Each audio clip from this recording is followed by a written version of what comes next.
Down and taken a listen to this album from start to finish today, and I've got to say, congratulations. This is such an amazing collection of music from over the last 30 years. I'm happy that you think so. I'm happy that you think it's a good mix of songs. What was it like for the band to go back over these tracks and I guess originally find them, but then also choose which ones went on to this album? It was Anders and Jonas being the ones who kind of cherry picked the songs from the career, and I think it's mainly the rare tracks and the ones that has gone into the B sides of the records. So it's it was a matter of finding those like those gems back in the catalog that people haven't been really listening to that much. Maybe that hasn't really been given the highlight and that they deserve. And I think it came out very good. Did it bring back memories as well, going back over tracks that were recorded years ago? Did it bring back memories for the band? Oh yeah, I'm sure it did. I think songs are just as, you know, if you have taken photos or if you have listened to a song just as a listener back in the day, you connected to a certain time frame of your life. The one thing I loved about this, like you said before, was the B-sides. B-sides is something that we don't get to hear of very often. Of course, I'm from the generation that when a vinyl came out or if a CD single came out, there would always be B-sides on there. Are you someone who loved those B-sides as well when you were growing up? Yeah, of course. It's kind of felt like a bonus or some hidden treasure to the album itself. So it's so I think it's something very special, and for me, I think Katatonia has always had some of the strongest songs has been on the B sides, which is kind of interesting. It's been a choice of maybe feeling like the songs itself doesn't flow with the album itself like well enough to be on the regular album listing, but for just for examples, Ashen and Dissolving Bonds, they're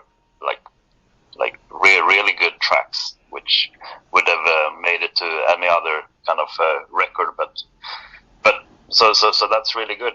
I think it's nice when the B tracks are something that kind of it stands strong for themselves. It's not just something that wasn't good enough to be on the record. Yeah, I guess that leads to the question, when you guys have got all the tracks there ready to go for an album, what's that discussion like when you have to sit down and decide which tracks make the album and which ones don't make the album? Oh, I think that was something that Jonas and Anders discussed, and mainly them who put this together. And since they are the only ones that has been in Katatonia this long, so they can really like comprise a mix this vast, and I think that they just wanted to. I think they just wanted to get as much in there as possible, to get as much like value and memories for the listeners to really kind of get a whole idea and a whole like large palette of what Katatonia is about. Yeah. Do you think that we kind of miss out on those B-sides and those rarities these days because most singles come out on streaming platforms? Yeah, I think so. Definitely. That could definitely be the case, because then you get just like the regular version, at least for most bands. But I see some bands actually putting out different kind of versions of the albums, which includes B sides as well. Yeah, I've noticed that. I've noticed some bands too are also bringing out singles, especially on Spotify, but they'll also put like a couple of other tracks in there that haven't made the album as well, and almost form like an online EP as well. Yeah, that's true. Yeah. And I think it's interesting. It kind of mimics what the physical releases was back in the days, and I really like the format of an EP that gives you kind of like a hint of what to come as well, like before an album is released, or even more those EPs who are like totally standalone, which can be released between 2 full-length albums. Exactly. And with this album, of course, some of these tracks were recorded before you came into the band. What was that like for you, sitting down and listening to these tracks? And have some of these tracks become favorites for you now? Yeah, well, there's already been a few of these who I've played live, like Wait Outside, which is a really good track. And as I mentioned before, Ashen, we played that on a US tour, but like, what can it be? Maybe 8 years ago, and I think that's one of the stronger songs from Katatonia's catalog, I think. But yeah, there's so many songs, so it's kind of weird just looking at the track list and seeing that there's so many songs that are just rare tracks and B-sides, and that it holds so much quality, and it says something about Katatonia's catalog. Definitely. And I was going to ask that. I know some bands in the past, I know Nick Cave here from Australia, he released a B-sides and rarities album, and some of the tracks became so popular he found that he had to start playing them live. Are the plans now for the band going forward on your next tour that you will play a few more of the tracks off this album live as well? Could be. It depends on how well received it will be, or if it's gonna be a shitstorm on the internet. What the hell is this? I don't think that's going to happen. I think it's going to be very, very popular with the fans. Yeah, definitely. And there's been so many of these already that we have played live because we really like them. Like, for example, the first track, Vakaren, which we have played live quite a bit, which I really like. And also we have a thing for making these a little bit more electronic songs to make them fit into a more like a band kind of setting and performing them live. So I'm sure that there will be a few of these that we will bring out. Talking of the more electronic side, the remixes that are on this album as well, what is it like for a band to listen to a remix? Because it's almost like another artist's idea of your track. What is that moment like when you first get a remix back and you take a listen to it? Personally, I think it's really cool. I think it kind of shows another dimension to the song, and another kind of spice, and it's kind of like getting to know what that artist hears when they listen to the song itself.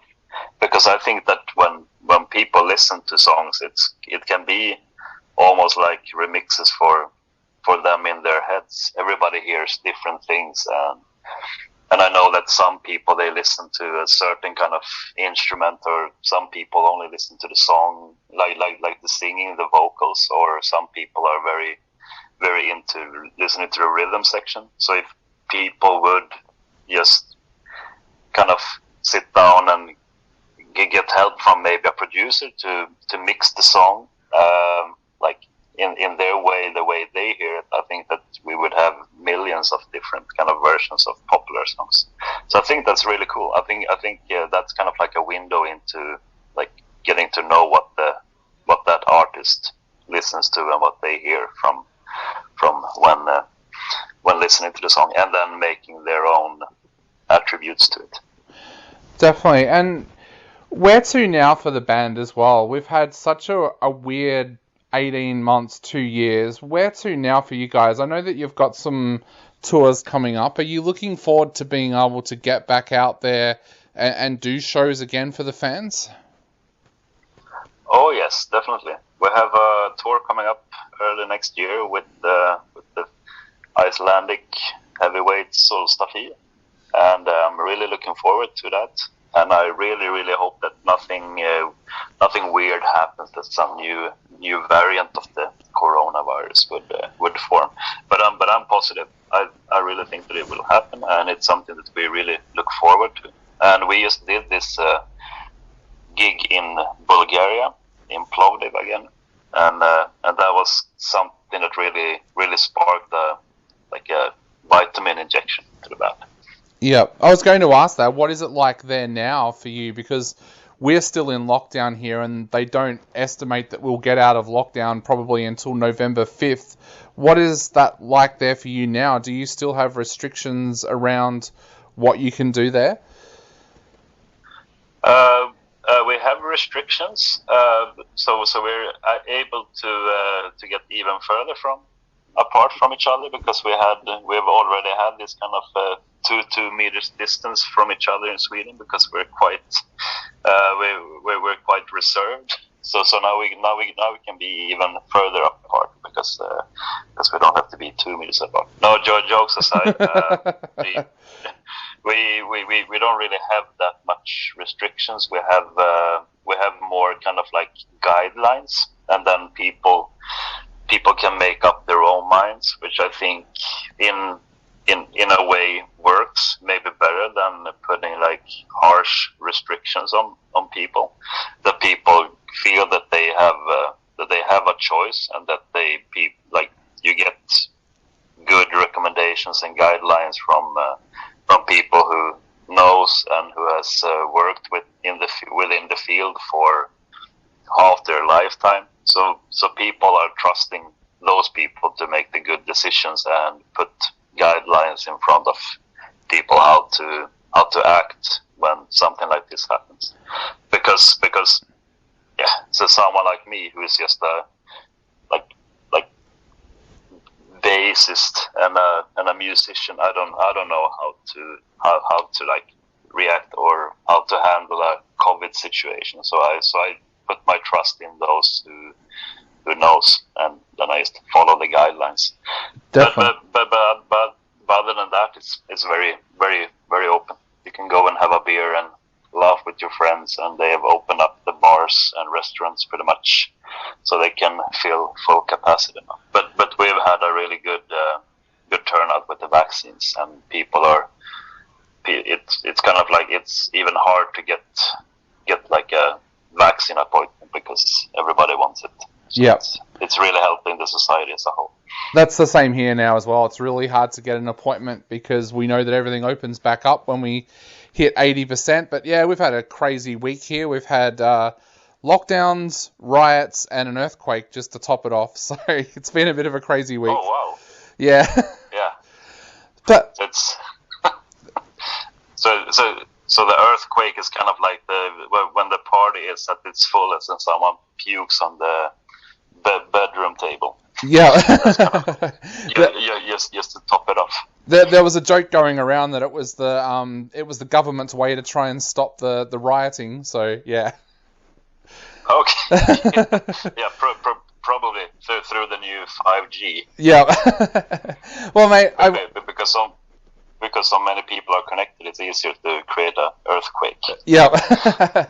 Well, mate, I know we are running out of time very, very quickly. So just to finish up, what would you like to say to everybody out there before they go out and grab a copy of this beautiful collection of music?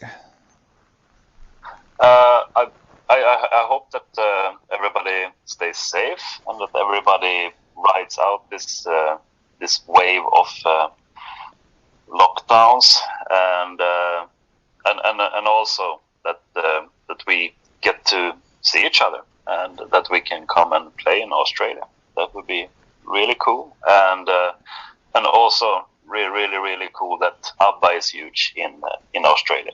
And thank you for that.